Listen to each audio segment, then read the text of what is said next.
Aquí viene. Bueno, seguro que ahí con los alumnos lo visto. No, lo que pasa es que aquí hay tertulia. Bien. Ya dice yo. Si fuera la primera vez. Bueno, lo primero es, feliz años a todos, la primera charla del año, nos hemos visto desde el año pasado. Espero que os esté yendo bien las cosas y nada, espero que el año sea fructífero. Fructífero no significa que todo salga bien, es decir, las dificultades forman parte de la vida discipular. Ahora, de hecho, hablaremos también un poco de eso. Esta es la conferencia de los ramas de la Fraternidad Blanca y es la penúltima de este ciclo de conferencias que está relacionado con la Fraternidad Blanca o la jerarquía planetaria. Entonces, el cuadro es de Nicolás Roeg, lo pongo ahí abajo. Recordad que esto va a estar en internet, las diapositivas, porque tengan mucho texto, no os preocupéis si no las leéis aquí ahora, porque luego cuando esté en internet las podéis parar, podéis verlas con detenimiento sin ningún problema. En la página de YouTube o el canal de YouTube que tenemos el grupo de estudios filosóficos de la Derecha. Uy, te hace que honrar. ¿Te quiere la charla de hoy? No. Lo he puesto porque el 31, el miércoles, aparte de que es un día señalado porque operan a Natacha. Y hay una superluna el 31, ¿no? Pues es el aniversario del nacimiento de Micael. Ahí va. 1900. Sí, lo bueno de cuando nació es que es fácil contar los años. Nació en 1986 años. No tienes que estar ahí haciendo cábalas para saberlo. Entonces, como es uno de los maestros que seguimos, uno de los varios, como ya sabéis, me gusta recordar su efemérides, ¿no? Un recuerdo a este hombre que tanto dio por la humanidad, ¿no? Bien, y el cartel que he elegido para esta conferencia es un cuadro, es una pena, tendremos que cambiar el proyector algún día, porque no tiene suficiente brillo las imágenes. Este es un cuadro de Nicolás Roeg, ahí tenéis la información, se llama RAM, precisamente, del 43, he puesto hasta las medidas, está en el Metropolitan de Nueva York, y es una serie que tiene 3 o 4 parecidos, muy parecidos, donde hay un señor que va en un barco por un lago de aguas tranquilas, y llega a la entrada, que no se ve muy bien, pero es como un desfiladero, que se entraría con la barca, luego hay unos escalones y luego hay una cueva que se ve ahí al fondo. Y aquí a los lados hay 3 elefantes. ¿3 qué? 3 elefantes. Entonces, y le llama Arram, le llama a ver qué es una Arram. Y es un cuadro, ese es Nicolás Roeg, con un cofre que se supone que dentro tenía la piedra que el Sanat Kumara mismo, la Fraternidad Blanca, se llama la piedra Chintamani, una piedra sagrada de poder que en un momento determinado se la cedieron, la tuvo que llevar a Estados Unidos. Yo entiendo, por lo que sé de los Roeg, por lo que sé de Moria, su maestro, por lo que sé de la Fraternidad Blanca, por lo que he estudiado hasta ahora, entiendo que ese lago de aguas tranquilas es el mundo de las emociones, que está... Cuando el mundo de las emociones está dominado, está en reposo, el barquero que somos nosotros, es nuestra alma, puede llegar y acercarse a la entrada del camino que lleva a la Fraternidad Blanca. Los elefantes es el símbolo de la sabiduría. Entonces, de alguna manera, esa sabiduría es lo que le va a permitir acceder a esa cueva, que es la cueva de iniciación, es la cueva que lleva a San Bala. Bien, y hoy muy brevemente, recordar que todas estas conferencias están relacionadas con las enseñanzas dadas por este grupo de maestros que hemos elegido para difundir, sobre todo en el mundo, esto no lo he dicho otras veces, en el mundo hispanoparlante. O sea, la idea que motivó, bueno, toma, la idea que motivó la selección de estos maestros es su difusión de sus obras y de sus enseñanzas, que son las de la Fraternidad Blanca, en el mundo de habla hispana. Por eso estamos haciendo tanto hincapié en las traducciones de Blavatsky, de sus obras completas, o las de Torcón. porque de Anglada está todo traducido, de los Roedic está todo traducido, de Krishnamurti está súper traducido, hay cantidad de libros de todas las charlas que dio Krishnamurti. De Honraan está todo traducido, de Peter Deuno no, falta muchísimo también de Peter Deuno. Y hay un señor que se llama Anthony Gerona que está traduciendo. Y de Alice Bailey, los 20 y tantos libros azules también está todo traducido. Entonces, nos interesa que los que hablamos español tengamos acceso a este conocimiento. Sobre todo ahora mismo lo que más nos interesa es Torcon, porque Torcon tiene casi 150 libros donde amalgama, sintetiza todos estos conocimientos de forma magistral. Tan magistral que se dice que sus libros son los que van a abrir el paso a los próximos 500 años de estudio esotérico, por la síntesis tan buena que hace de todos estos maestros. También os dije que todos estos discípulos o mensajeros, sus maestros principales son a uno de estos tres. De hecho, el de Bakul no es un Johan, no tiene la categoría de las iniciaciones que tiene Moria o Kutumi, y es discípulo del maestro Kutumi. De hecho, Alice Bailey era discípula en realidad de Kutumi, pero con quien se comunicó telepáticamente para escribir los libros azules fue con, bueno, yo no sé pronunciarlo, de Bakul o algo por el estilo. El tibetano, que así es más fácil. Bien, entonces ahí están los discípulos y están los maestros. Todas nuestras charlas, entonces, tocan un tema, pero desde el punto de vista de lo que llamamos ciencia iniciática, sabiduría eterna, filosofía, le deis el nombre que le deis, la enseñanza. Detrás de todas sus conferencias, de todos sus libros, en realidad hay una enseñanza que viene de Shambhala, que viene de la Fraternidad Blanca. Es una afirmación muy, no sé cómo decirlo, muy ampulosa, muy grandilocuente, pero yo, que ya os he dicho que soy un estudiante y que estoy estudiando y que gracias a las charlas que os doy, yo soy el primer beneficiado, tengo que estudiar comparativamente a estos señores, me doy cuenta de que hay una esencia. Y voy descubriendo, es como un rompecabezas, donde vas encontrando las piezas, y hay una pieza que la encuentras en Anglada, otra la encuentras en Torcon, otra la encuentras en Honraan, y ves que todas cuadran. Y hace un rompecabezas impresionante y una imagen de la verdad, entre comillas, ¿no?, que yo creo que nos interesa a todos, por eso damos las charlas. Bien, la charla de hoy es sobre los Ahram, el sistema del discipulado, y nos queda otra para el mes que viene, que es del grupo de servidores. Y como últimamente me gusta decir, yo solo sé que no sé nada. Lo digo porque yo no soy nadie, no soy experto en nada, ni soy maestro, ni tengo iniciaciones que yo sepa. A lo mejor sí, pero que yo sepa no soy consciente.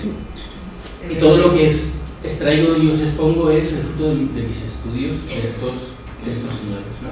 Algo que podéis hacer cualquiera de vosotros. O sea, en realidad, de hecho, lo que habría que hacer es que cada uno de nosotros investigase por sí mismo para alcanzar el conocimiento, no que nos lo den masticado, ¿no?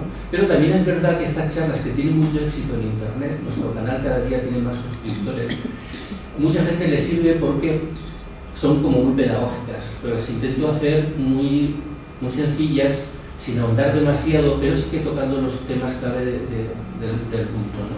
Pero sin más vanidades y sin más ambiciones.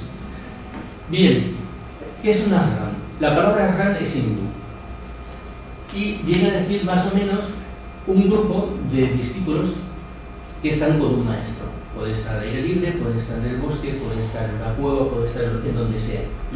Porque en la India es normal la existencia de los Ahram. De hecho, es algo que viene de allí. Mucha gente cree que el concepto de Ahram empieza con Vicente Beltrán Anglada o empieza con Alice Bailey. Sin embargo, las obras de los diarios de Olcott, Henry Steele Olcott, el fundador con otros, pero sobre todo con Blavatsky de la Sociedad Teosófica, él ya habla de los Ahram. No solo de los Ahram de la India que todo el mundo puede conocer y si viajáis a la India os podéis encontrar con ellos, sino los Ahram de la jerarquía, de la Fraternidad Blanca. Ya les da incluso ese nombre Olcott en sus libros, y estamos hablando de finales de, bueno, pues 1890, 1900, 1907 es cuando él muere, pues de esa época, ¿no? En realidad es algo que viene de muy lejos. También Por ejemplo, Torcón nos dice que se define en sánscrito como una ermita o retiro donde una persona va a encontrarse a sí misma. Hay diferentes definiciones para lo que es una ran. Pero, en realidad, una ran, como es un grupo de gente, está con un maestro o varios maestros, o gente bien intencionada que quiera aprender. Cualquier grupo humano con ese interés puede formar una ran. De hecho, los ran entonces existen desde el principio de los tiempos, y es lo que se llaman las escuelas de misterio, que hemos hablado alguna vez en clase y hemos hablado aquí. Por ejemplo, en Egipto son las casas de los miles de años. Las casas de los miles de años, que era más importante en Egipto que los palacios y que las casas individuales. De hecho, las casas individuales de los egipcios eran de caña y de barro. ¿Cómo se llama? ¿Adobe? Adobe. Que cada año el Nilo las destruía y ellos, cantando y felices, volvían a construir sus casas. No tenían era un ciclo de renovación. Pero los templos eran de piedra, o sea, los templos aún persisten. Egipto actual, gracias, aunque sea musulmana, es musulmana Egipto, ¿no? Es árabe. Bueno, hay coptos también y tal, ¿no? Pero más o menos viven de los paganos egipcios, viven de sus templos y de las rutas turísticas que han creado con esos templos. Pues eso eran las casas de los miles de años. ¿Qué nos llevaban? Los sacerdotes. Y había todo un sistema de iniciaciones y todo un sistema del discipulado que lleva la iniciación. De hecho, he puesto ahí elegí un candidato, porque una cosa muy bonita que no todo el mundo conoce, era que todos los años en Egipto los sacerdotes del templo de Amón, de Tebas, viajaban por el Nilo. Recordad que el Nilo muere en el Mediterráneo, pero nace en el centro de África, o sea que desciende hacia el Mediterráneo, ¿no? Entonces bajaban por el Nilo, primero iban a las cataratas del principio, luego iban bajando, iban pasando por diferentes pueblos, donde los sacerdotes, que eran clarividentes, habían percibido que había algún joven que tenía capacidades para ser admitido en el templo de Amón. Entonces iban al pueblo, y cuando llegaban a ese pueblo, todos los jóvenes se presentaban ante los sacerdotes, hacían una ceremonia, y entonces los ancianos sacerdotes iban mirando las auras de el plano emocional y el plano mental, y más arriba incluso, de los aspirantes, y aquellos que veían preparados los elegían para llevárselos al templo de Amón. Eso no era visto por las familias como que le robaban a su hijo y se lo llevaban, sino era un honor que los sacerdotes del templo de Amón hubiesen elegido a uno de sus hijos, porque era distinto, tenía una serie de capacidades superiores al resto del pueblo, ¿no?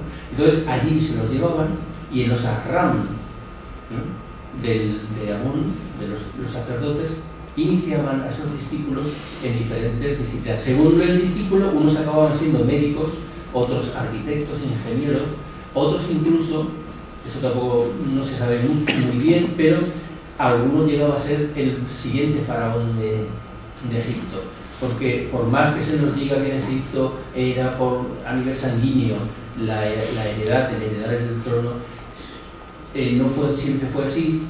Fue cuando se practicaba una ceremonia llamada la hierogamia, y cuando fallaba y el que iba a ser el faraón no tenía un nivel de arma adecuado, en realidad era un sacerdote que salía de la escuela de Amón el que ocupaba el puesto de faraón en Egipto. Entonces es bonito eso. Yo me imagino, ¿no?, las barcas estas egipcias por el Nilo, ¿no? Yo he viajado poco, pero hice un viaje a Egipto y yo iba con un barco moderno hay una travesía, íbamos parando, viendo los monolitos, viendo los diferentes templos. Imaginaros un barco de estos egipcios con los perfumes que iban emanando, ¿no?, con sus luces, con sus unas cosas que Dios tiene que le dan vuelta y suenan, no recuerdo el nombre que tiene, Sistro, creo que es el nombre que tiene. Parando en los templos con toda la parafernalia de los sacerdotes, ¿no?, fijándose en los jóvenes y eligiendo. Y luego ese todo contento y toda su familia haciendo una fiesta porque su hijo iba a ir al templo de Amón. Eso ya es una rara. En Egipto, las escuelas de misterio egipcias, eso es una representación de los misterios de Eleusis, de Demeter, Perséfone y luego el iniciado. Esos son Arran.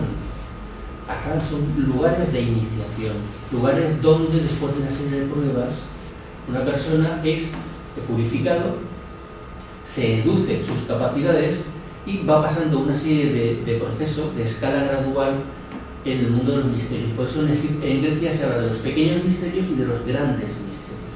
Y todo eso era una especie de pequeña fraternidad blanca hasta donde se podía en los diferentes países del mundo, porque en todos los países ha habido escuelas de misterios. En América, por ejemplo, entre los aztecas estaba el Calmeca, donde los guerreros se iniciaban, era una escuela de misterios. Evidentemente en la India lo había, y en todos los lugares del mundo ha habido son lugares de iniciación, lugares de aprendizaje, de enseñanza. La Academia Platónica era una gran, incluso en pequeña medida la escuela peripatética de Aristóteles. Peripatética es porque iban andando, las clases las daban mientras iban caminando por los jardines, ¿no? Y la Academia Platónica, Platón, que fue iniciado y que estudió en Egipto, tenía una enseñanza que daba a sus discípulos más o menos exotérica, y tenía una enseñanza esotérica que es la que daba a los que estaban preparados. Y fijaros una cosa, qué detalle más interesante, por ejemplo, para mí. Lo que ha quedado de Platón, que se estudia en la carrera de filosofía y que tanta importancia se le da, y se considera que Platón es de los filósofos más importantes que ha existido en toda la historia. Y hay quien dice que desde Platón a nuestro tiempo todo es copiar a Platón. Pues eso era las clases exotéricas. Eso era lo que daba en la academia a nivel esotérico para que cualquiera podía escucharlas. ¿Entendéis? ¿Qué daría a nivel esotérico? A nivel profundo a aquellos que estaban preparados para escuchar el conocimiento. La escuela de Pitágoras, antecesora de la de Platón, era también una rama. Y para entrar había que pasar una serie de pruebas y había que luego estar 7 años en silencio. Silencio no significa que no hablara, sino que ante la enseñanza del maestro no podía preguntar, solo podía escuchar lo que le daban para ir dándole vueltas, ir pensando, ir meditando, ir profundizando, ¿no? Vaciándose de sus propias ideas para ir escuchando otras ideas superiores. Entonces vamos encontrando, ya os digo, por toda la historia, Arran. ¿Qué eran los monasterios en la Edad Media? Esos monasterios donde se copiaban los manuscritos. Esos monasterios donde orar y trabajar era la frase principal, ¿no? Donde se levantaban a no sé qué hora de la madrugada, rezaban, luego se iban a trabajar al huerto. Y eso eran Arran. Los había de todo tipo, incluso los que eran de tipo ascético, que estaban en medio del desierto, eran monasterios. Y eso es un cuadro que muestra la vida de San Bernardo. Si os fijáis, están ahí, son monjes que están trabajando y uno está orando, ¿no? O sea, era una vida de oración, de trabajo, una vida mística, donde se intentaba alejar, se alejaban del mundanal ruido para intentar entrar en los mundos sutiles. Ojo, ya sé, yo he estudiado la carrera de historia, que, bueno, la Edad Media, pues el hijo que no era el primogénito lo metían a monje, o la hija la metían a monja, no sé qué, no sé cuánto. No, había toda una intención, había una pureza, de hecho de ahí surgen los templarios posteriormente, que es otro Arran, ¿no? Porque los templarios, como los rosacruces, como los masones, etc., ¿qué son Arran también? Son grupos de gente con un líder, con un maestro, con una jerarquía, 33 grados en la masonería, donde se accede a un conocimiento. Se accede a un conocimiento intelectual y a unas vivencias que te cambian interiormente. Ese es, en definición, lo más básico de lo que es una rama.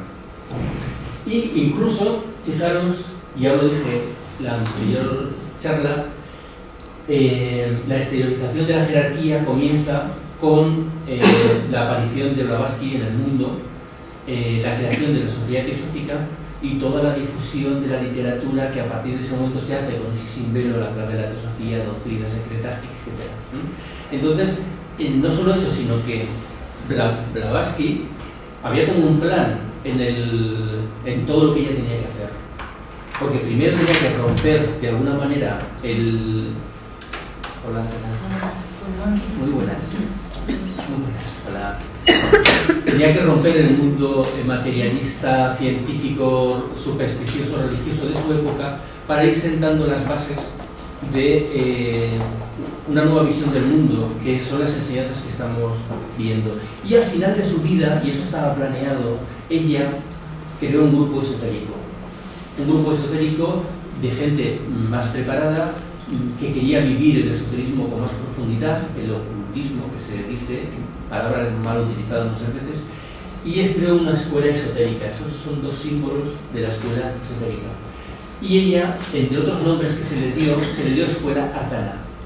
Y para aquellos que os interese o que sepáis, la escuela arcana es el nombre del grupo que creó Alice Bailey, que no lo creó el tibetano, que lo creó Alice Bailey a nivel personal. Como otros muchos grupos que hay en el mundo, unos más o menos conectados con la fraternidad blanca, con la idea de eso, de una RAN, de crear un grupo humano que se apoyen mutuamente para el estudio, para la investigación, si es posible en contacto con un maestro, para avanzar en el sendero del discipulado. Ahora bien, esto lo traigo, lo entendí, lo leí, lo entendí con Torcón Saridarian. Una familia es una RAN. Y yo lo he dicho muchas veces. Yo creo que desde el principio que estamos recibiendo clases, cursos y tal, yo he dicho que la familia es el primer RAN. Porque en una familia hay una jerarquía, todos intentan... Yo no estoy hablando de las familias que se matan entre sí. También es una escuela. Es una escuela, pero yo hablo de la buena interrelación o lo que serán en el futuro las familias cuando los papeles de padre, madre, hijos, hermanos, etcétera, se vivan con el dharma de cada... Todo tiene un dharma, ¿no? Un dharma, y hay un karma negativo o positivo, no hay un dharma, hay una ley, hay una forma de vivir en las familias adecuada, ¿no? Entonces, una familia es una RAN, porque es un grupo humano que se apoyan mutuamente para, no solo para las necesidades básicas, sino también se apoyan a nivel emocional, se apoyan a nivel mental, se apoyan en la vida, ¿no? ¿Qué no hacen los padres por los hijos, por ejemplo, ¿no? Entonces, ahí hay un primer error. Fijaros ahí, este cuadro tan bonito de Murillo, con el perrico ahí. Claro, yo cuando vi este cuadro, inmediatamente, ¿en qué pensé? En mi perrico. Bueno, no es mío, es de la familia. No sé si lo veis bien ahí. Sí. Está con cara de, por favor, a ver si me das un poco de pizza. Ay, no sé si se ve desde ahí. Pero ojo, como bien sabe Natasha, no le gusta la pizza.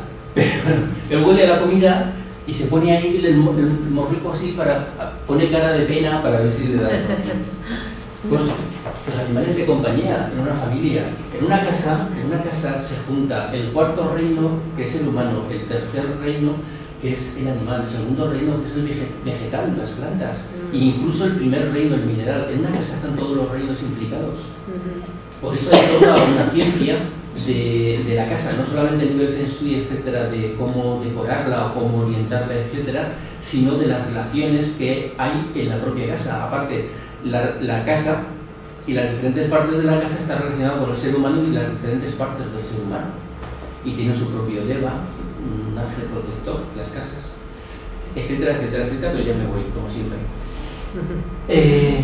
Y más aún todavía, esta frase que tanto hemos dicho, y que es de Cristo y que la recoge San Mateo: donde están dos otras personas reunidas en mi nombre, allí estoy yo en medio de ellas.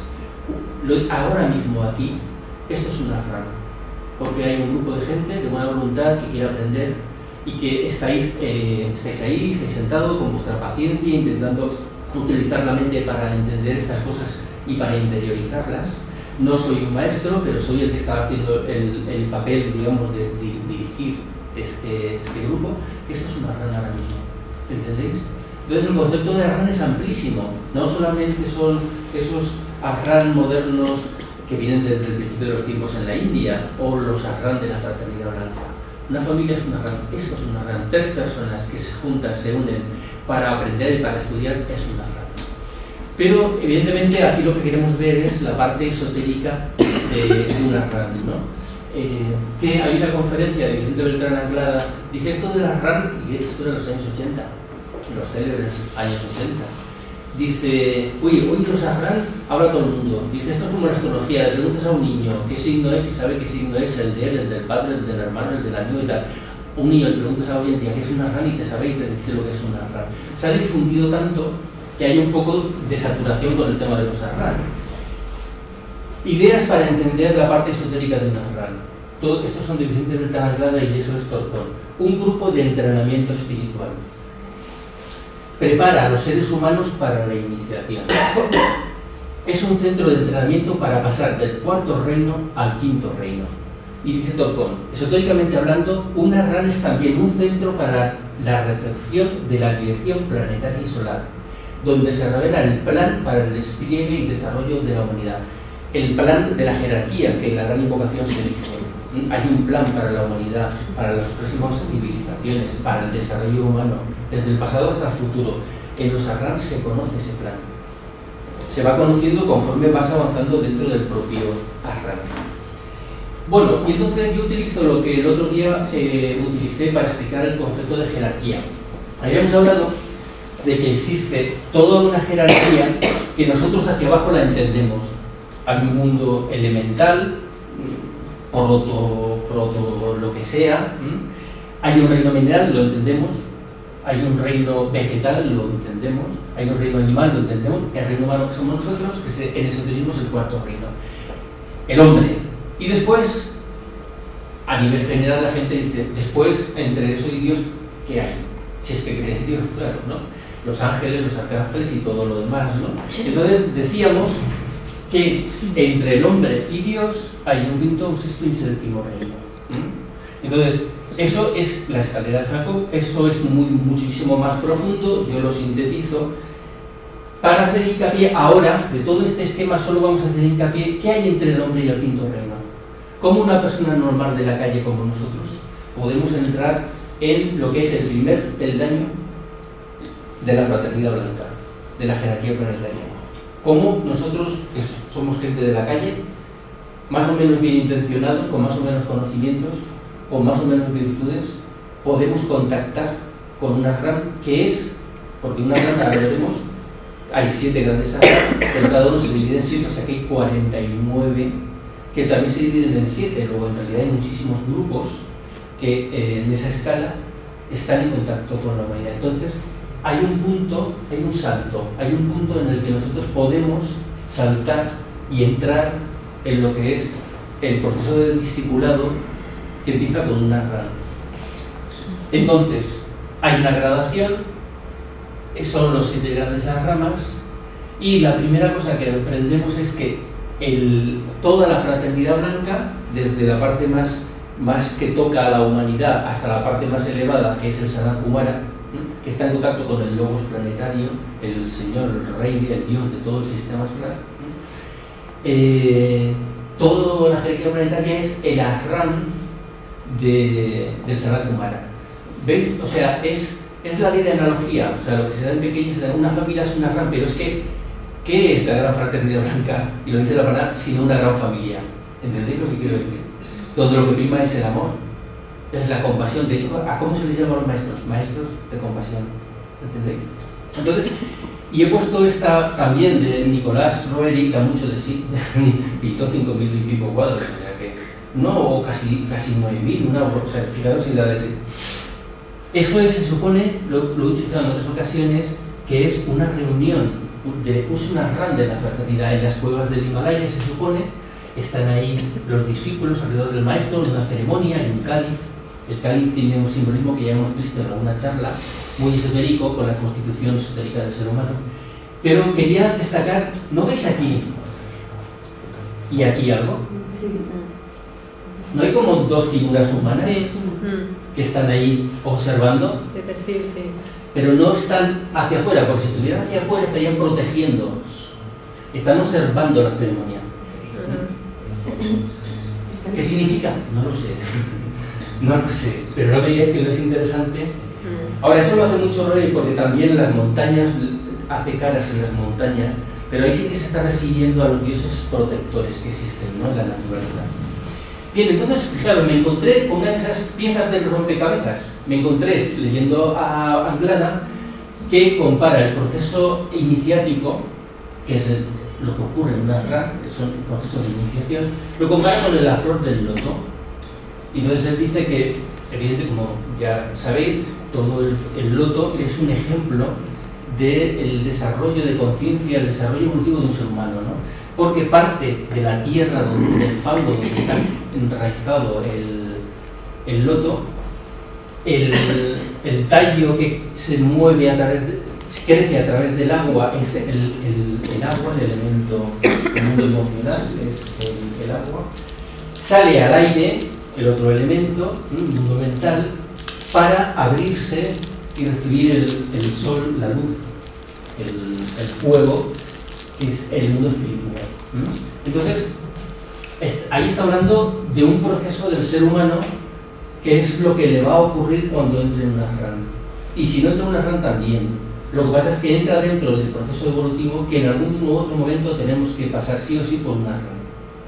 Porque entra dentro de la evolución del ser humano las iniciaciones. Y las iniciaciones son individuales, pero las ratifica la Fraternidad Blanca. En un momento determinado hay una ceremonia donde el iniciado es ratificado en la iniciación, no se le inicia. Como cuando una persona termina la carrera, no se le da el conocimiento en el momento que le dan el diploma, él ya se ha ganado eso, ¿entendéis? Solo que hay una ceremonia donde, con un cetro de poder específico que tiene el Sanat Kumara, o el Buda, según qué tipo de iniciación, se tocan determinados centros del discípulo y se despiertan. Pero él ya se ha ganado ese despertar, no se lo regala, nadie regala nada. Nadie regala nada, todo lo tenemos que conseguir por nuestros propios medios, por nuestro esfuerzo. Y si nos caemos, nos tenemos que levantar, y luego levantarnos, y levantarnos, y levantarnos. Nadie regala nada. La iniciación, la entrada en una RAN, en la Fraternidad Blanca, nos lo tenemos que ganar cada uno de nosotros con nuestro esfuerzo. No hay una lotería que si te sale un numerito de repente va y entras con el Sanat Kumara, no.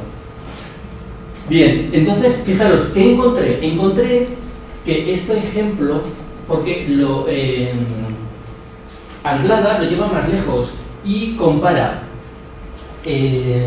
no solo las raíces, habla del árbol de la vida del paraíso y compara el árbol y las raíces, el tronco, las ramas, las hojas, los frutos con el desarrollo de un ser humano. O sea, es lo mismo que lo del loto, pero en un árbol. ¿Y quién habla y utiliza el concepto del árbol para explicar la evolución del ser humano? Michael Onran, Michael, ¿no? Según como lo queremos decir.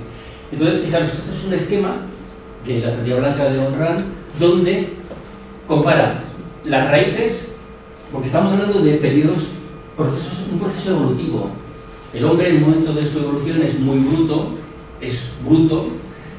en otro momento estaría relacionado con las raíces, en otro momento relacionado con el tronco es un hombre normal y corriente, las ramas y brotes están relacionados con el hombre de talento, en cualquier ciencia, arte, filosofía, etc.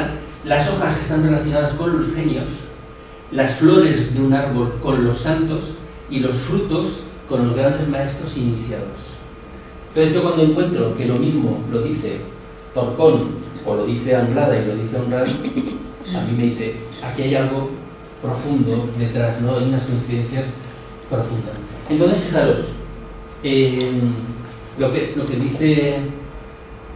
dice aquí es Anglada, que es lo mismo que hemos visto. Las raíces, los seres humanos involucionados, el tronco, la humanidad corriente, las ramas, los aspirantes espirituales, las hojas, los discípulos en probación. Ya hay más detalles. Las flores del árbol, los discípulos aceptados. Los frutos en proceso de maduración, los discípulos en el corazón del maestro. Frutos maduros, los grandes iniciados del planeta. Puede haber matices en lo que estoy explicando, pero la idea básica es la misma. Hay una comparación entre el árbol y el desarrollo del árbol. Y lo que es, fijaros que ahora tenemos ya una escala donde ya está ahí en las RAN. ¿Dónde está aquí una RAN? ¿En qué paso de la evolución de un ser humano empieza la RAN? Entre los aspirantes espirituales y los discípulos en probación. El paso a la RAN es entre los aspirantes y los aspirantes espirituales, y lo he puesto aquí abajo, hay de dos tipos, a nivel individual y el colectivo. Individual es cualquier persona que tenga aspiraciones de ayudar a la humanidad, de ser mejor persona, de ser virtuoso, ese tipo de elementos que lo destaca de la mayoría de la gente, que es más bien egoísta o piensa solo en su círculo familiar. Pero a nivel colectivo, cualquier grupo esotérico que se una con interés de mejorarse y de mejorar la sociedad está dando ese paso hacia la RAN. No significa que sean de una RAN. No todos los grupos esotéricos que hay por ahí están en contacto con la jerarquía, pero algunos sí. ¿Y de quién depende que estén en contacto con la jerarquía? Depende de cómo lo hagan. En el momento que un grupo humano lo hace bien las cosas, hay una palabra que ahora no me sale, pero se organiza, se dirige, digamos, las fuerzas, las energías, los pensamientos, todo lo dirige correctamente, los maestros lo detectan a nivel individual, y ahora lo vamos a ver con más detalle, y lo detectan a nivel colectivo y los apoyan. Hay grupos que empezaron muy bien porque tuvieron el apoyo de la Fraternidad Blanca, y luego por diferentes decisiones, meteduras de pata, ambiciones, egoísmos, etc., esos grupos se desviaron, y entonces la Fraternidad Blanca retira el apoyo, los deja a su destino, no destruye ningún grupo, simplemente les retira el apoyo. Entonces, fijaros, este esquema me gustó mucho, no sé si desde ahí lo podéis ver. Es un gráfico de Josep Gonzalo Gómez que encontré en internet, encontré una conferencia de él donde muestra estos, y hay una página web donde explica lo que son los agramas con este tipo de gráficos, que vamos a ver alguno más, que son muy, muy interesantes. Entonces, fijaros, los agramas, ese grupo ya de la Fraternidad Blanca, o esa escala evolutiva que hemos visto en el árbol, dado en el proceso evolutivo, en el desarrollo de la conciencia del ser humano, primero estaría la humanidad. Es como un círculo. Tenemos a la humanidad, tenemos los aspirantes espirituales, los discípulos en promoción, bueno, la escala que hemos visto antes, ¿ok?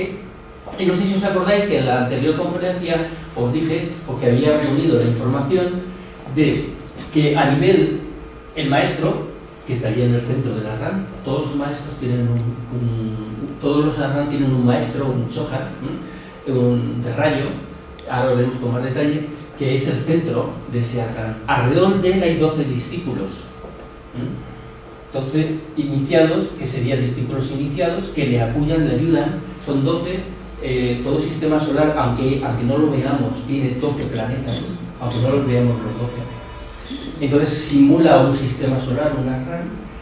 Esos 12 discípulos apoyan. Voy a abrir la puerta.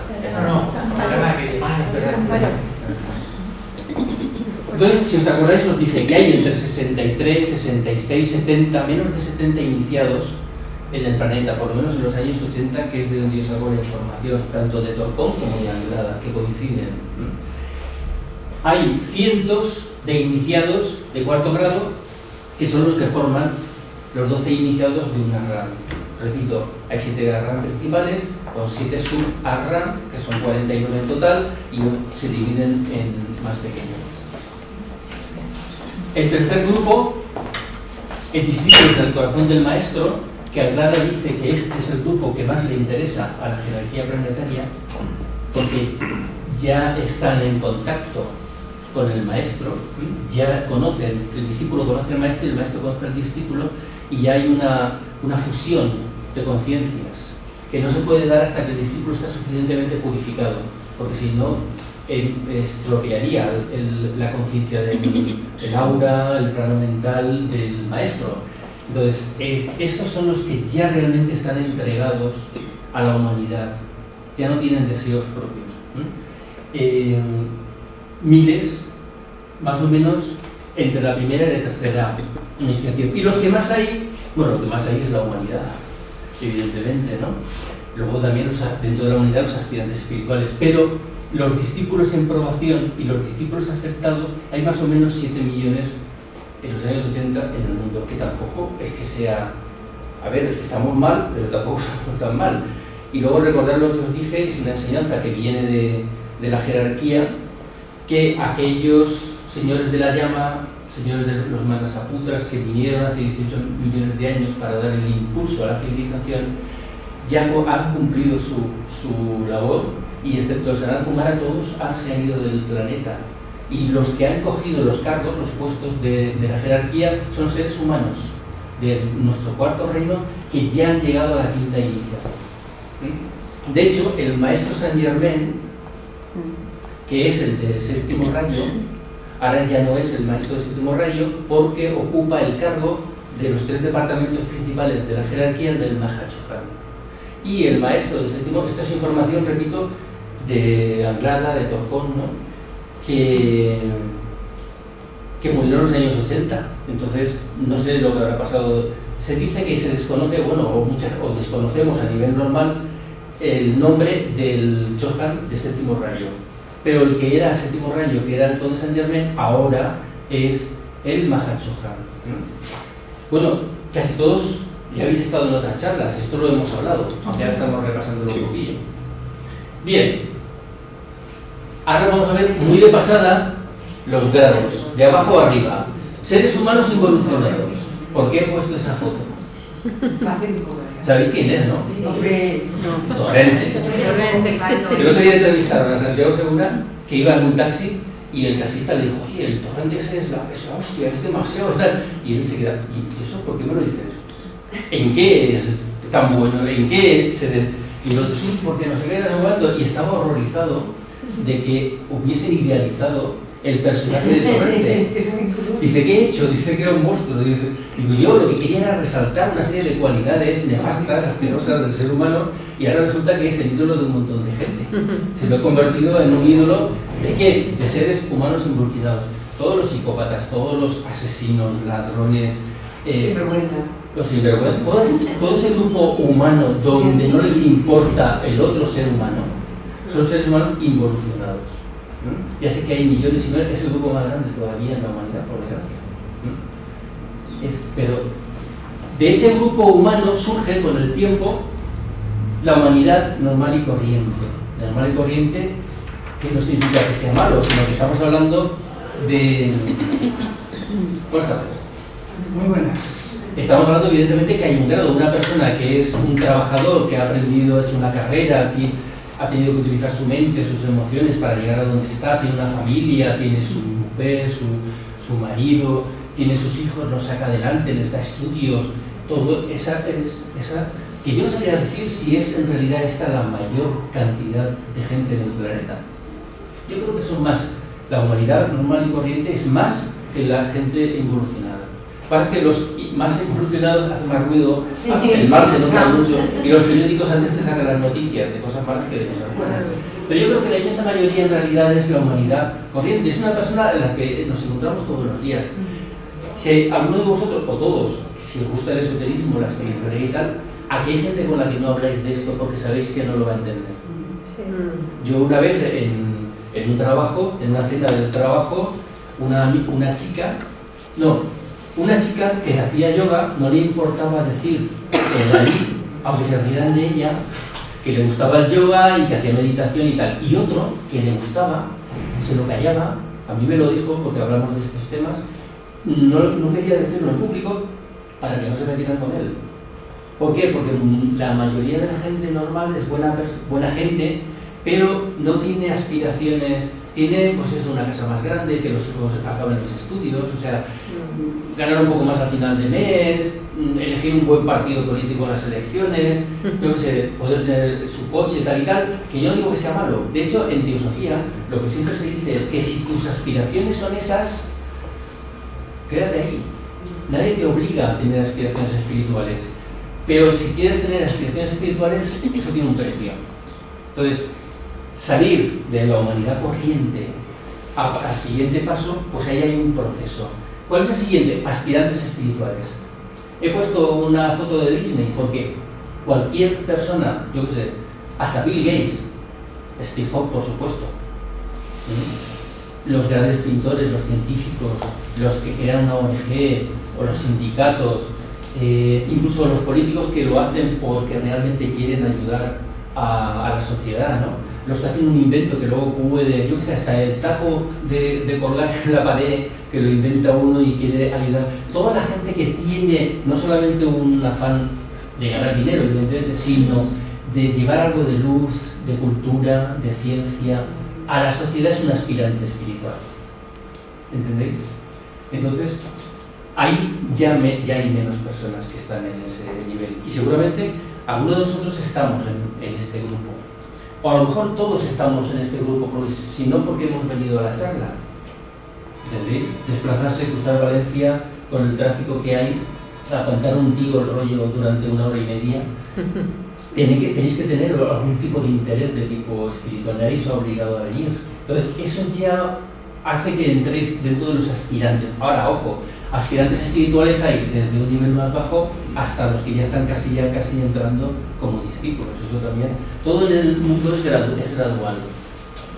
Y luego ya en sí que entramos, los aspirantes son los que entran en el primer peldaño de una rama, los aspirantes espirituales.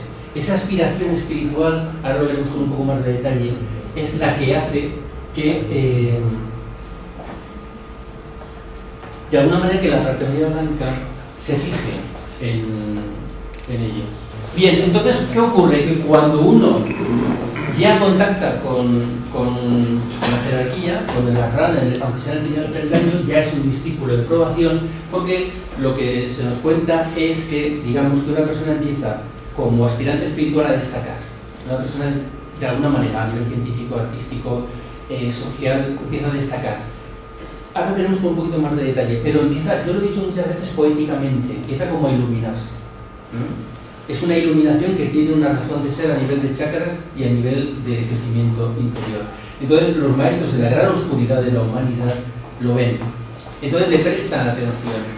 Si ven que esa luz se mantiene durante cierto tiempo, a lo mejor encarnaciones, entonces mandan a un discípulo de menor rango, o el propio maestro se presenta para empezar a poner en prueba a este discípulo, a este aspirante espiritual.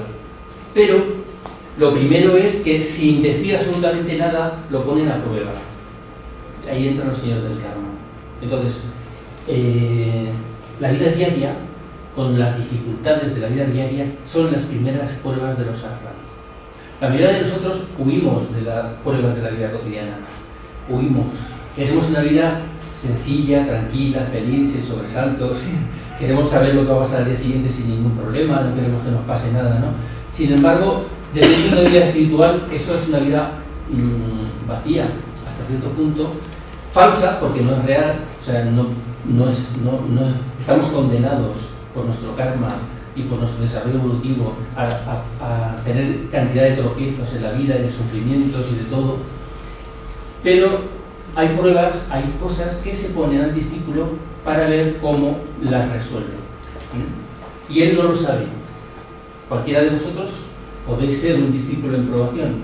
El maestro se ha fijado en vosotros por vuestro nivel de alma, pero no os dice nada y os está poniendo pruebas. Entonces, las dificultades de la vida cotidiana, por eso una actitud sana, filosófica, espiritual, es ver las dificultades como pruebas a superar. ¿Entendéis? No como, jo, ya me ha tocado a mí y ahora yo aquí ya sufrí, cuanto antes se pase el marrón, no, enfrentar. Por eso he puesto la foto, la imagen de Teseo con el Minotauro. ¿Entendéis? Las pruebas de la vida son minotauros que hay que vencer. Hay un laberinto, pero hay que vencerlo en definitiva. Y si solamente eso os llegara a algún nivel de vuestra conciencia esta tarde, a mí mismo, yo creo que tendríamos mucho ganado. Porque no es lo mismo ir por la vida, que la vida te vaya vapuleando y tú, porque como quieres ser feliz, te dejas vapulear por la vida hasta que todo pasa la tormenta, a que uno le plante cara a la vida y tome sus propias decisiones, aunque se equivoque, para salir adelante y vencerlas. Cada dificultad vencida es un poder que vamos adquiriendo. Y eso es muy lógico, es que es de sentido común. O sea, si uno, yo qué sé, una carrera universitaria, si quieres tener una carrera tienes que estudiar. Y tienes que enfrentarte con los libros, con los profesores, con los compañeros. Y ese trabajo interno de entender todo lo que estudias en la carrera te va cambiando. Y al final te vuelve poderoso, porque ya sea medicina, derecho, ingeniería, lo que sea, nos hemos vuelto poderosos gracias a que hemos superado las dificultades, ¿no? Pero eso pasa también en las relaciones humanas, en las relaciones sociales, en el trabajo, en el amor, en todo. Todos son, de alguna manera, pruebas. Y ahora que viene lo mejor... ¿Lo dices bien? Sí, lo mejor viene ahora, y es verdad, pero bueno, está aquí. Bueno, falta manera de positiva. Faltan todavía que venir Rory y Freddy. Perdón por esta situación. Bueno, yo sí. Cuando el discípulo es aceptado,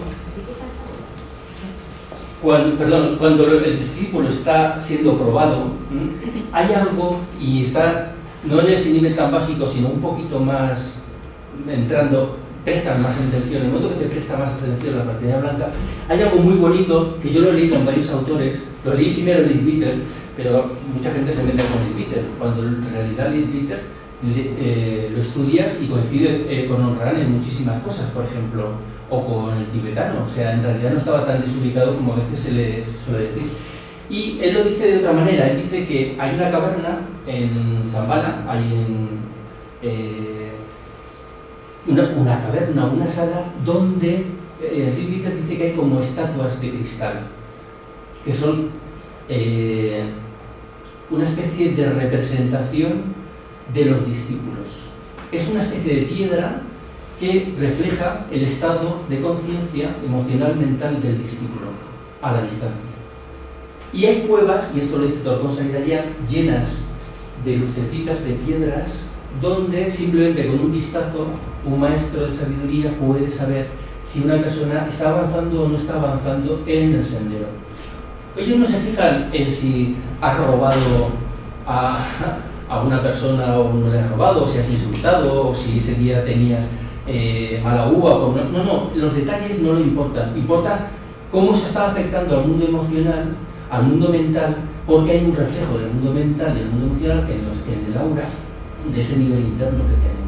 Si nuestras auras se van purificando, si nuestro mundo mental se va purificando, esas piedras lo reflejan. Fijaros qué idea más bonita. Igual es una metáfora, yo no lo sé, pero que haya un lugar donde los discípulos están representados por una gema o por una piedra, y esa gema, el color que emite, está relacionada con el nivel de ese discípulo. Me imagino yo, siguiendo la analogía, cuando esa piedra sea pura, igual blanca o transparente o un azul celeste, no lo sé, llegará un momento que será pura. En ese momento es cuando el discípulo puede pasar a ser discípulo aceptado. Lo de la luz que os decía era algo que hemos visto, que es el antakarana, el construir la antakarana. Cuando una persona es virtuosa, cuando una persona medita, cuando una persona está en el sendero espiritual, cuando piensa más en los demás que en sí mismo, se va construyendo el antakarana. El antakarana es un puente a nivel físico, porque el antakarana está en diferentes niveles, entre el centro ajna y el centro saharara. Esto lo hemos visto en otras, porque está relacionado con el chakra cardíaco, ¿no? Y los 12 pétalos del chakra cardíaco. Una vida espiritual, en el buen sentido de la palabra, no hace falta hacer ejercicios raros ni extraños. Una vida espiritual de virtud, ahora veremos un poco más este tema, desarrolla el chakra cardíaco, que desarrolla el chakra ajna y va abriendo, construyendo un puente físico, un puente de luz entre el chakra del tercer ojo y el de la cabeza, el coronario. Y entonces nos iluminamos. Y aquellos que se iluminan más son esos santos que le ponen la coronilla. Habéis visto ese aro de luz en los santos, ¿no? Entonces, eso que yo decía poéticamente de que si emanamos luz, los maestros nos ven, es que si desarrollamos eso, ahí es donde estamos emanando la luz. No sé si me explico. Hola. Si es astrología, te entiendo.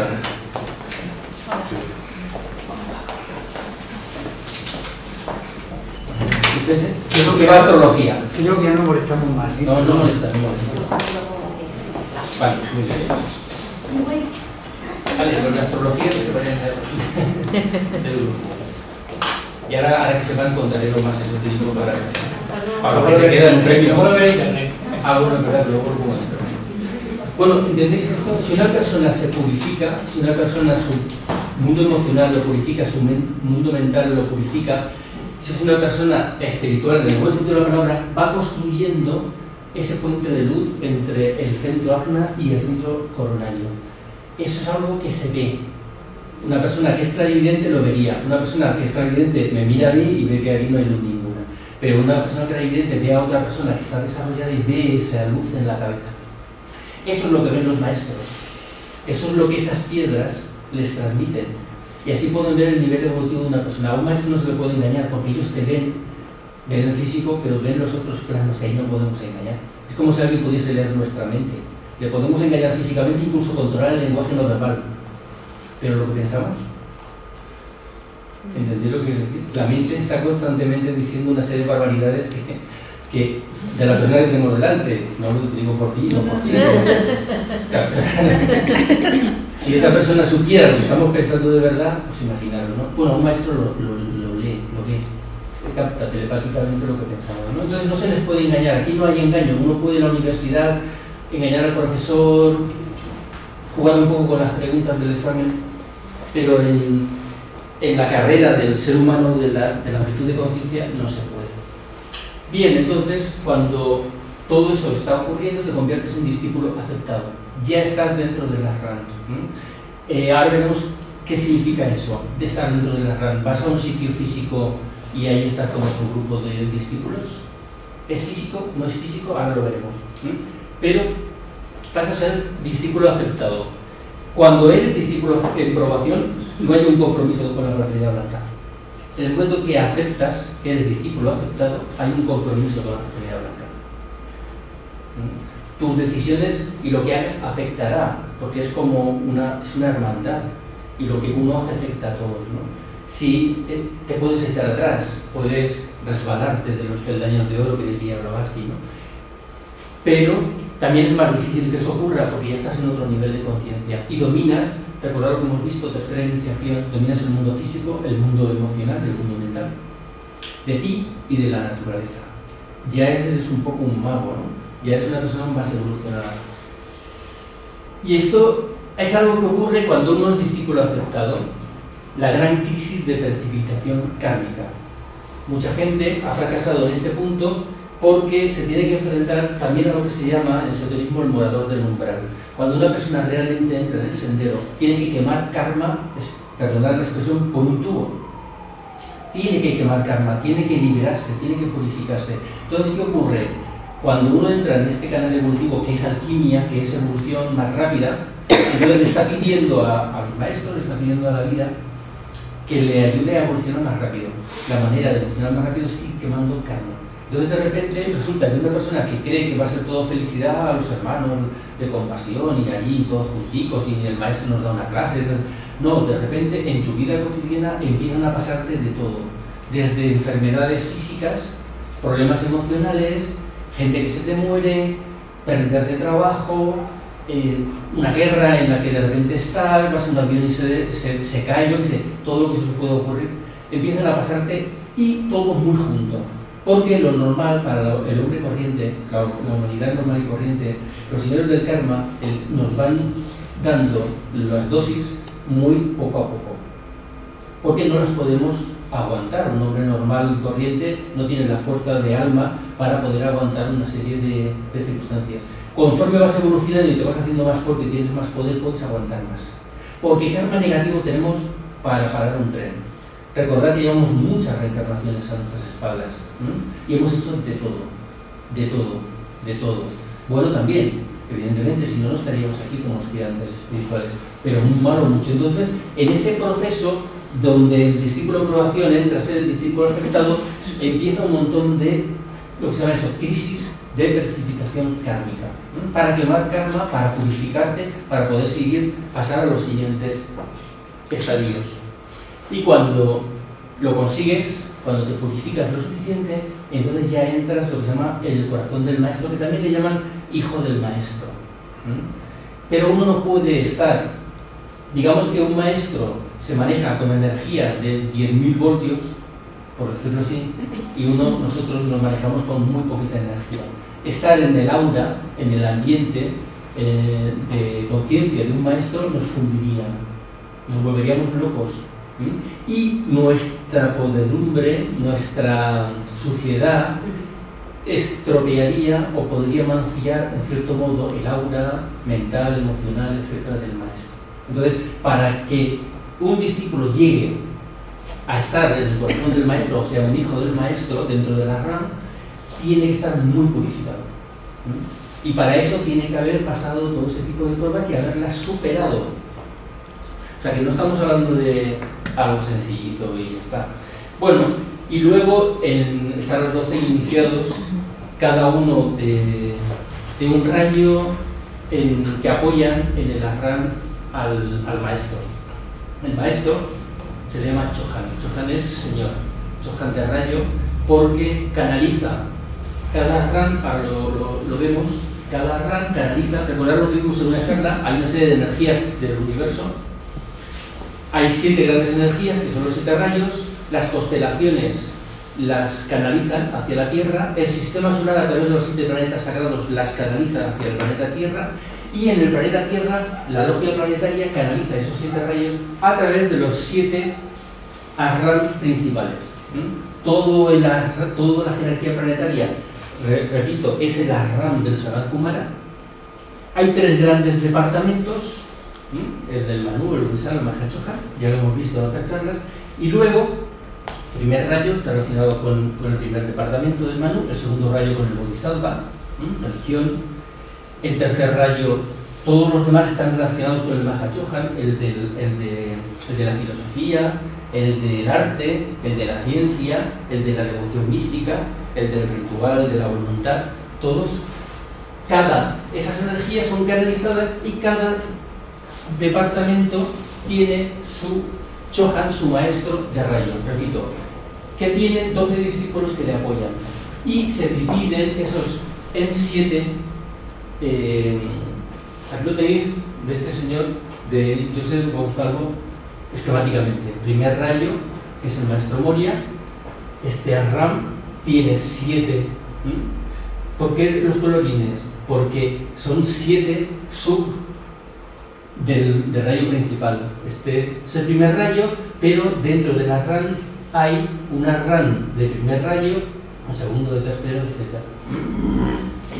Segundo rayo, Kutumi. Tercer rayo, el veneciano. Cuarto rayo, Serafis. Quinto rayo, Maestro Hilarión. De esto hablamos en la anterior conferencia. Y esto es un esquema de Anglada que cojo, que es lo mismo. Primer rayo, Maestro Moria, Kutumi, veneciano.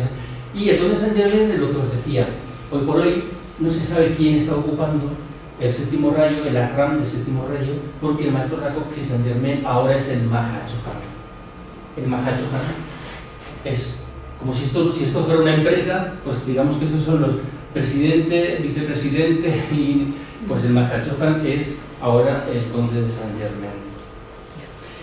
Y ya tendría que decir eso una vez, porque sé que estamos hablando de cosas que parecen esoterismo ficción desde cierto punto de vista, ¿no?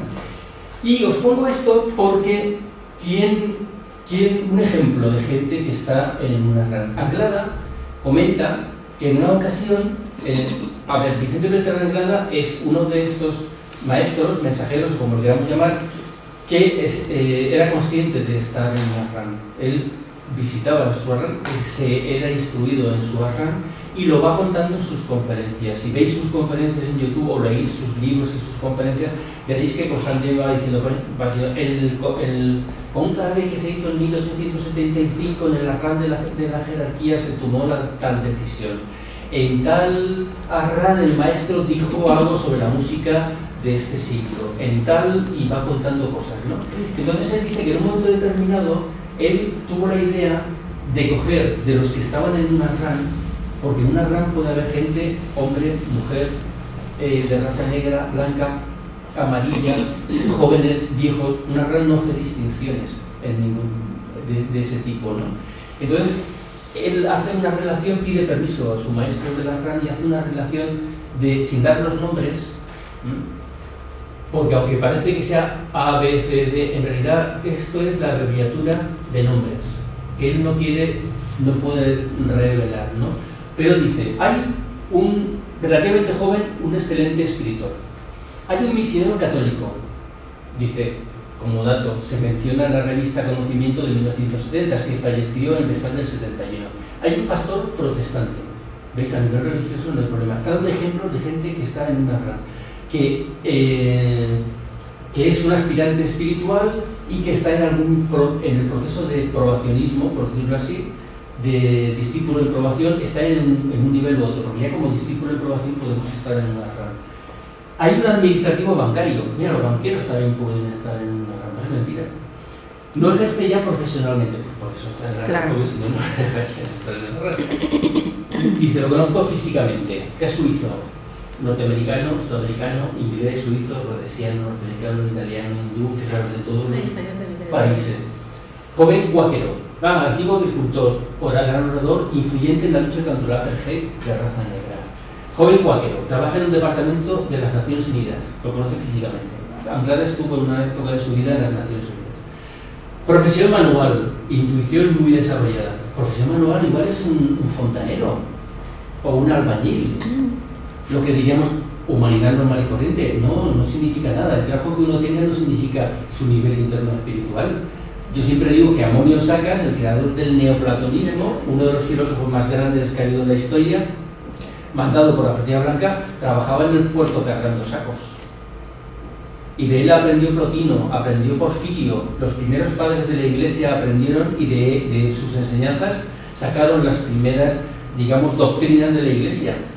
Y él vivía de cargar sacos en el puerto. Con eso se pagaba su comida, ¿entendéis? Sin ningún tipo. Sin embargo, el conde Saint-Germain iba de corte en corte en Europa, siempre súper bien vestido, con joyas, alhajas, pero porque tenía que cumplir una serie de misiones en la alta sociedad de la Europa, ¿no? O sea, pero a él, digamos que eso le resbalaba.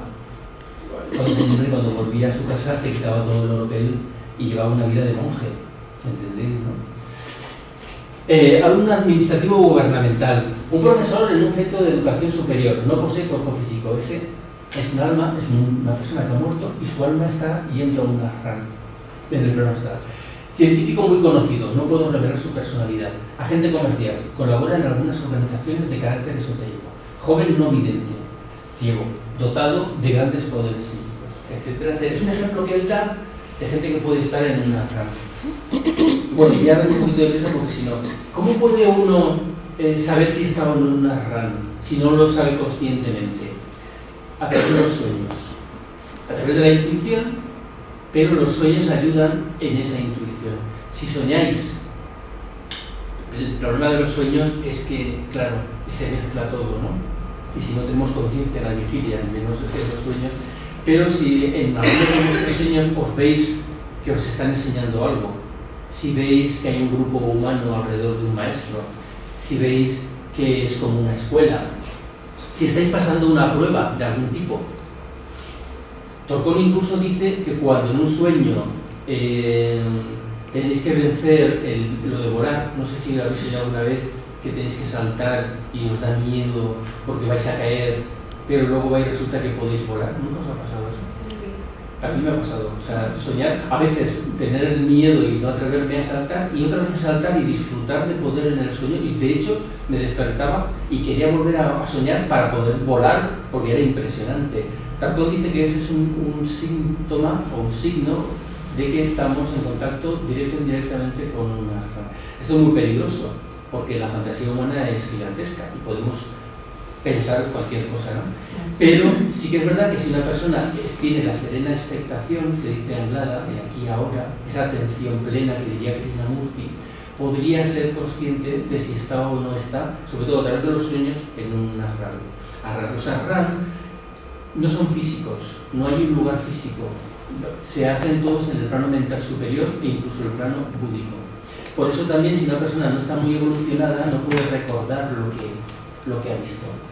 Porque de la misma manera que los sueños, la otra noche tuve un sueño precioso, era impresionante, sé que estaba relacionado con la Atlántida, me desperté y se lo conté a Natasha para no olvidarme, me he olvidado del sueño y solo sé que era algo fantástico relacionado con estatuas de la Atlántida. Pero escríbelo. No, tengo una grabadora porque tenía pereza en ese momento de y entonces se lo conté a Natasha y ella también se ha olvidado del sueño, o sea que al final el sueño lo he perdido. Pero un sueño sobre la Atlántida y estatuas en Valencia de la Atlántida, algo impresionante. Entonces, fijaros, si ya los sueños los olvidamos de forma así, imaginaros algo que está pasando. Los sueños son mucho simplemente el plano mental que está trabajando durante la noche. no es todo un viaje astral. Ojo, la mayor parte del tiempo es el cerebro trabajando recuerdos, etcétera, ahí a nivel subconsciente. A veces es un viaje astral y a veces puede ser un contacto. Entonces, cuanto más alto es, digamos, donde el alma sube, es más difícil que luego baje esa información al plano físico, porque nuestro plano físico es muy burdo, entonces no puede y sale distorsionado. Por eso es difícil. El mundo de los sueños es muy bonito y muy complicado, pero por eso no nos acordamos, ¿no? Por eso yo tengo una grabadora normalmente, o antes tenía una libreta, pero la libreta, no, al final, a la mañana siguiente dice, ¿qué he escrito yo aquí? No entiendo nada de lo que he escrito. Claro, estás en medio dormido y no sabes ni lo que escribes. Es que se desvanecen enseguida los sueños, ¿eh? Nada más abrir los ojos. Hay técnicas, pero eso para ya daremos una retenerlos, charla. ¿vale? Porque es que Hay técnicas para despertarte en un momento determinado que el sueño está más fresco y entonces aprovechar y poder tomar nota. es que sueño muchísimo. Yo empalmo uno con otro, Pues, pero claro, mira, luego no. Mario Rosso de Luna, que no hemos encontrado todavía no sé quién los tiene un diario de sueños. Él hizo un diario de sueños y a través de los sueños iba aprendiendo y luego lo plasmaba en sus libros. Y Edgar Cayce, que es un vidente americano, que le llaman el profeta durmiente, tiene varios libros y hay uno dedicado a cómo aprovechar los sueños para el desarrollo espiritual. Y da técnicas de qué hacer antes de dormirse, durante el sueño, para poder aprender de los sueños. Claro, y recordarlo porque es que no... Recordándolos, claro.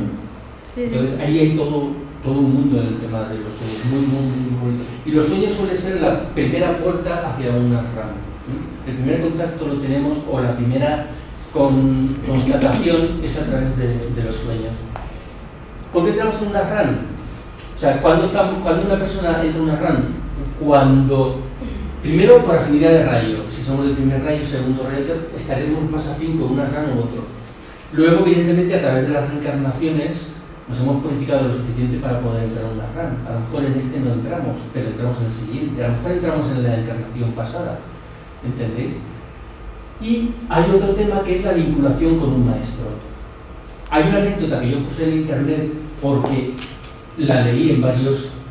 Yo soy muy escéptico, aquí es donde me veis, yo soy bastante escéptico y las cosas no me las creo así como así. Pero cuando veo que una misma información me aparece en un autor y me aparece en otro autor, por ejemplo, Anglada y Torcón no se conocieron entre sí. Honrán y Torcón sí que se conocieron, pero Anglada, sin embargo, va y coinciden en una serie de enseñanzas. Digo, aquí es que hay algo, ¿no? Bueno, pues hay una anécdota donde se dice que en la época de la Atlántida, el actual maestro Moria era un guerrero de la parte buena, por decirlo así, ¿no?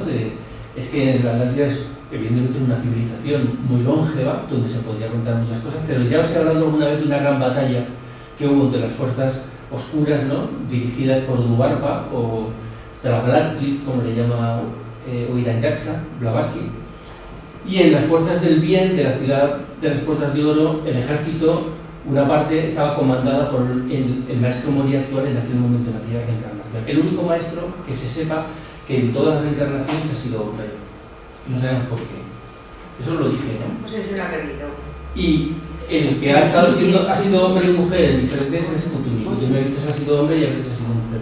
Y dicen, en plan, en plan gracioso, que cuando ha sido mujer Kutumi ha tenido un montón de hijos. Y por eso a lo mejor es Bodhisattva, es el amor y una serie de cosas, no lo sé. El caso es que era un guerrero, maestro Moria. Esto dicen que es una foto, es mentira, es un cuadro de Blavatsky, aparte lo encontraréis con diferentes formatos, es una especie de truco que han hecho. Y aquí tenéis al maestro Kutumi, al maestro Moria y a Golden Sanderman. Y de aquí Blavatsky. Desde el centro es maestro Moria. Bueno, pues Blavatsky en aquella reencarnación era un soldado más. Pero una flecha del enemigo que iba a matar, que iba a clavarse en el pecho de Moria, ella saltó, era un hombre en aquella encarnación, saltó y recibió la flecha salvando la vida. Entonces, ese hecho de abnegación, de sacrificio, digamos que vinculó kármicamente a Blavatsky, la que en aquel momento, la que hoy, a día de hoy, digamos, para nosotros es Blavatsky, que era un soldado adelante, con el maestro Moria. Y en esa encarnación de la maestra Blavatsky, maestro Moria era su maestro, le llamaba el jefe. Dice, el jefe ha dicho que hay que escribir una carta, que hay que escribir un libro, yo lo escribo. y había una relación y él siempre estuvo protegiendo a Blavatsky, porque a Blavatsky la criticaron no sabéis cuánto, por todo. En su época, una mujer con sus conocimientos, con su sinceridad, con su empuje, con su oratoria, con su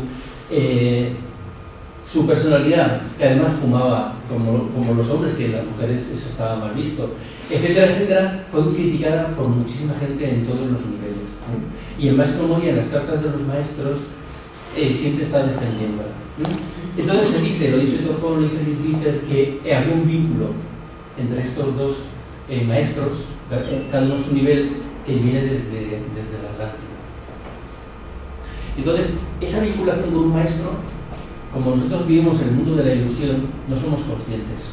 Pero quizá en otras reencarnaciones, otro libro de Dieter donde se ve esto, aunque también ha sido muy criticado, son las vidas de Alcione, donde va contando las diferentes Alciones de Namurti, y va contando las diferentes reencarnaciones desde no sé cuál de la Atlántida, va contando sus reencarnaciones.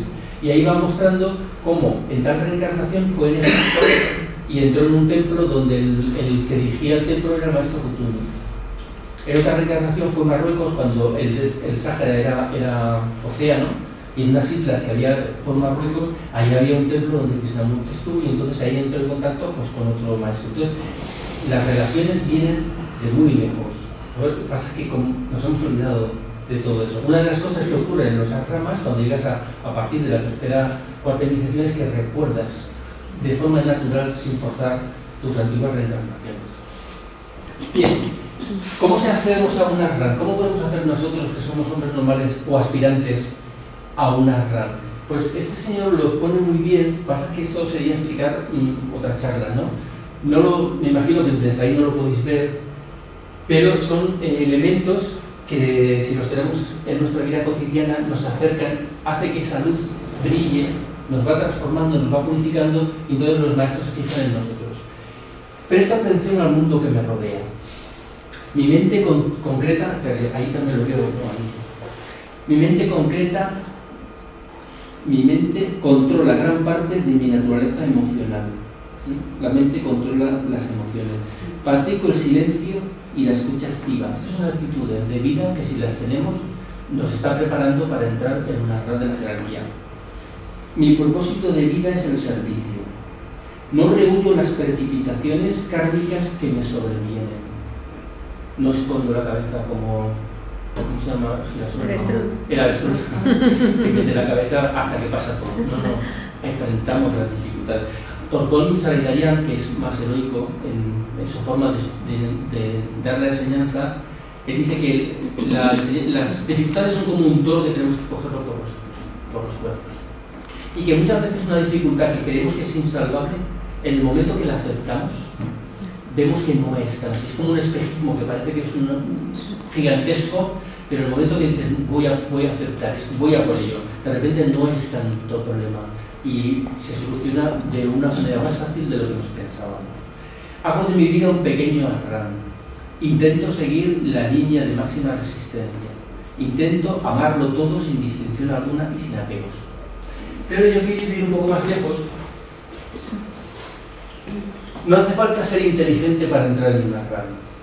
El conocimiento de datos no sirve para nada. El conocimiento de datos no sirve para nada, así que no sé qué hacemos aquí. Vámonos. Sí que sirve. De hecho, no lo he puesto, pero hay 3 pilares que ya en los 3 principios de la sociedad teosófica quedaron marcados, y es que uno es el primer principio, que es el amor, el segundo principio, que es el estudio comparado, es el estudio, y el tercer principio, que es el servicio, es el desarrollo de las capacidades internas. Esas 3 cualidades, el amor, el estudio y la meditación, servicio, etcétera, son las que nos van preparando para que toda nuestra naturaleza, la personalidad, se purifique lo suficiente para entrar en una rama.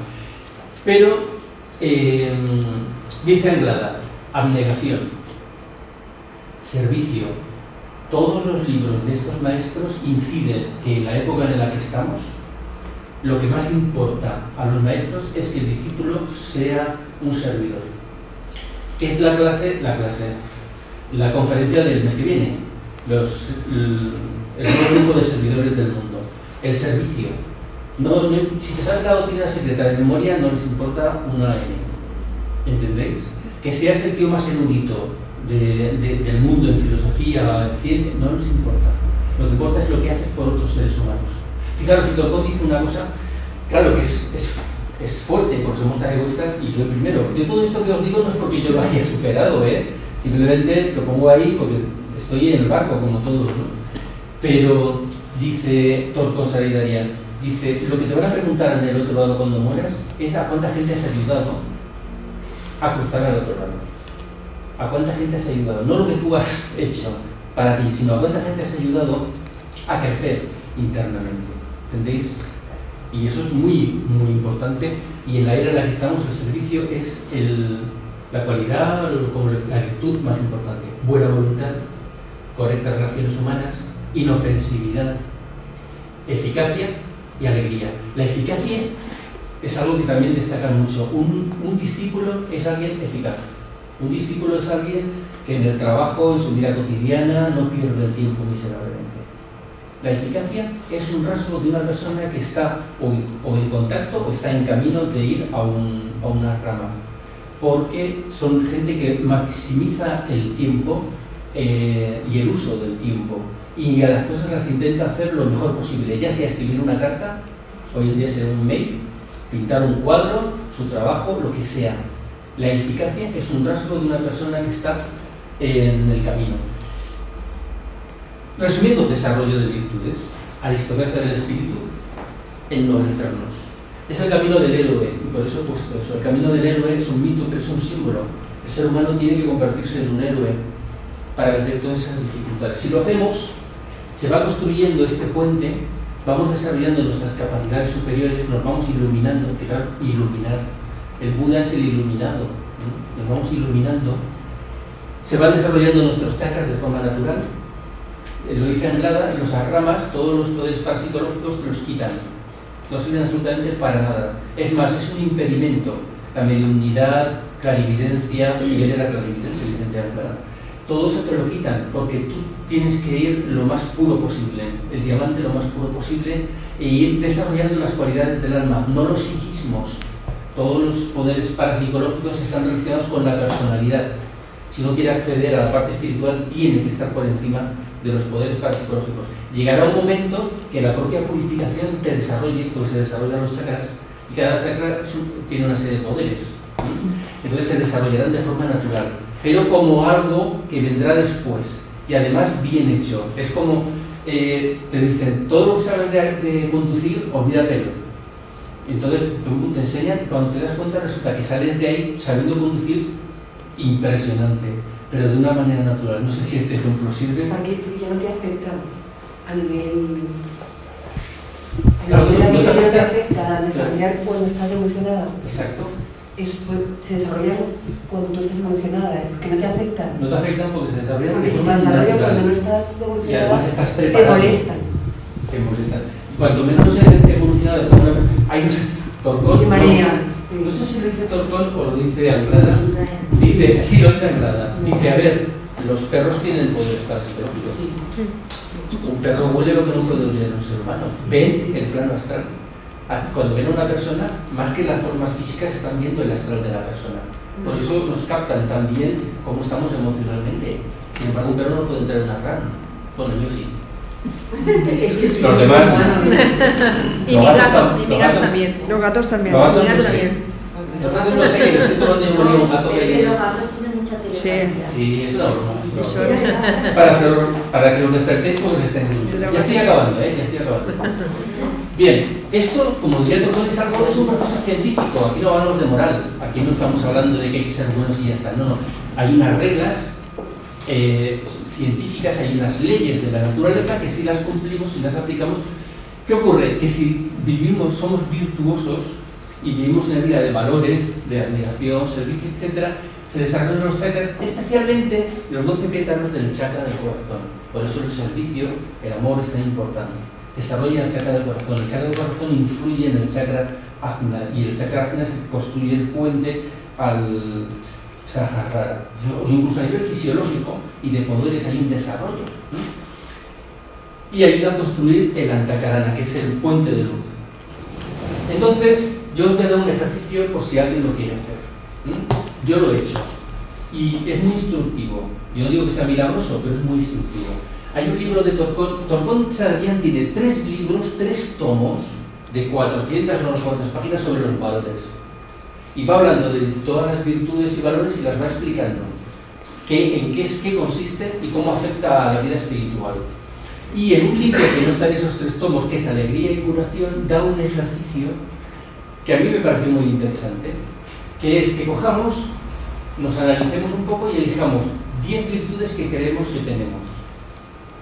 Pues soy justo, soy diligente, no sé, no me acuerdo soy buena persona, no sé, 10. Yo tuve que entrar en Google, escribí virtudes y me salieron 40. Entonces fui leyendo y dije así, mira, esta creo que yo la tengo, esta creo que yo la tengo. ¿Qué creéis que tenéis? ¿Vale? Y entonces, durante un tiempo, el tiempo es lo que uno quiera, meses, una semana, cada día una virtud y se medita sobre ella durante 10 o 15 minutos. Es una meditación dirigida, no es una meditación de que uno se quede ahí abierto a ver lo que viene, sino que en esos 10 minutos uno piensa, a ver, la justicia, ¿qué es la justicia? ¿Qué es ser justo? Yo soy justo conmigo mismo, soy justo con mi hijo, con mi mujer, con mi marido, soy justo en el trabajo, me comporto con justicia con esto, con lo otro, a nivel de la sociedad, soy justo, pago mis impuestos, cumplo las leyes, ¿entendéis? O sea, cogéis la virtud y trabajáis mentalmente sobre ella. Os aseguro, por lo menos a mí me ha pasado, que aprenderéis mucho sobre vosotros mismos, en el sentido de si realmente tenéis o no tenéis esa virtud. Y algo que también dice Honrarán, y es que las virtudes, cuando trabajas sobre ellas, fijaros, Honrarán hasta donde llega.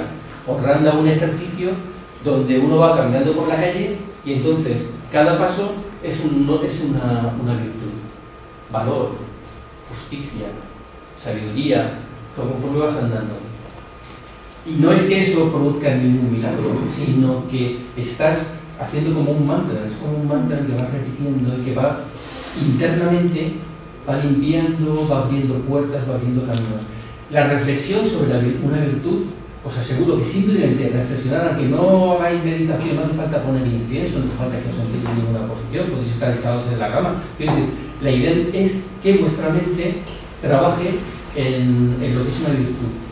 Y eso ayuda a ese proceso de camino, de prepararnos para algún día que nos vean en una rana. Pero lo más importante de todo es que un aspirante espiritual tiene que ser un foco de luz en la sociedad.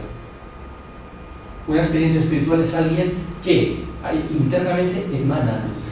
Os he puesto una imagen del Buda, porque ya lo he dicho, que el aura del Buda abarcaba kilómetros. Por donde el Buda iba, había una especie de emanación de paz y de beatitud que influenciaba en el mundo mineral, vegetal, en los animales y en los seres humanos. Cuando veis una persona de mala leche, no habéis visto una persona que emana negatividad, etc. Y no he visto personas que emanan, no digo una luz que os deje ciegos, pero sí, no sé, un cariño, un amor, una comprensión. Hay gente así. Y una persona que quiere convertirse en un miembro de la fraternidad blanca, que quiere entrar en una RAN, no estamos hablando de lo que se aprende en una RAN, eso sería otro tema, ¿no? O de las iniciaciones que ya dimos una conferencia. Pero ya a nuestro nivel, algo que podemos vivir todos los días. Si nos convertimos en personas virtuosas, si nos convertimos y no estoy hablando en plan cristiano, católico, ni de ningún otro grupo religioso, repito, esto es científico.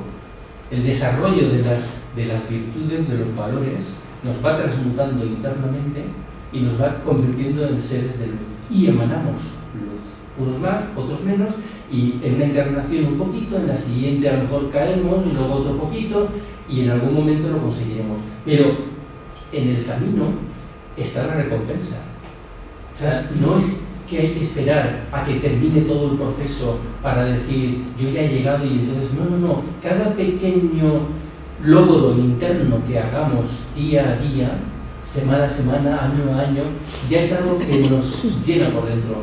Y eso que mal llamamos felicidad, porque no es lo mismo la alegría que la felicidad, que el entusiasmo, ese estado interior donde aunque esté lloviendo, aunque te hayan tirado del trabajo, por dentro estás bien, estás en paz, estás sereno, estás con optimismo y confianza ante la vida, lo da la vivencia de estas virtudes, este tipo de ejercicios.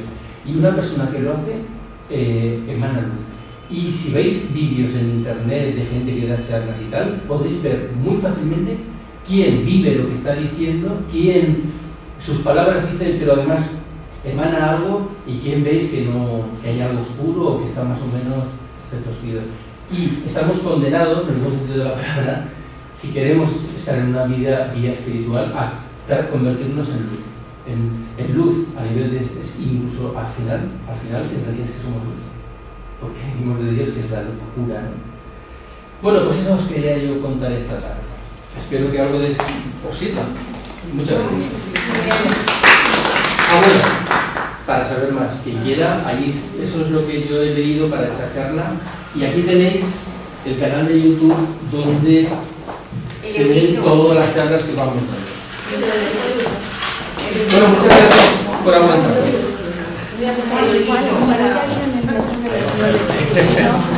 Si tienes que esperar, me tienes que estar diciendo.